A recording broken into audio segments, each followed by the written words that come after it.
வாழ்க நலத்துடன். இன்னைக்கு வந்து காலையில எந்திரிச்சோனே அருகம்புல் ஜூஸ் வந்து குடிச்சிட்டேங்க. குடிச்சிட்டு ஒரு 2 மணி நேரம் கழிச்சு தாங்க நான் காலையில் சாப்பாடு சாப்பிட்டேன். புளியோதரை வந்து கொஞ்சோண்டு குடுத்து விட்டுருந்தாங்களா, ஸோ புளியோதரை எனக்கு ரொம்ப ரொம்ப பிடிக்குங்க. அதுவும் அடுத்தவங்க யாராவது செஞ்சு கொடுத்து சாப்பிட்றது வந்து எனக்கு ரொம்ப ரொம்ப பிடிக்குங்க. புளியோதரை சும்மா கொஞ்சமாக தான் இருந்துச்சு. ஸோ அதுவும் பேபிகார்ன் வந்து ஃபஸ்ட்டு டைம் இப்போ தாங்க நான் பண்ணுறேன். நான் இதுக்கு முன்னாடி பண்ணதே இல்லை பேபிகார்ன். ஸோ பெப்பர் போட்டு வெங்காயம்லாம் போட்டு சும்மா பெப்பர் போட்டு பண்ணியிருந்தேங்க. ஸோ அது 2யுமே வச்சு சாப்பிட்டீங்க. இது பெருசாக காம்பினேஷன் இருக்காது. பட் பண்ணது வந்து வேஸ்ட் பண்ணிடக்கூடாது அப்படின்னு நான் காலையிலேயே பேபிகார்ன் வந்து சாப்பிட்டேங்க.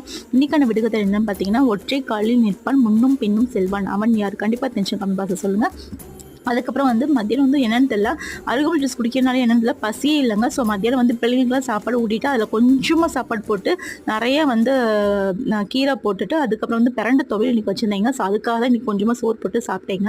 உண்மையிலே செம்ம அல்டிமேட்டாக இருந்துச்சு. பிரண்டையும் உடம்புக்கு ரொம்ப ரொம்ப நல்லதுங்க.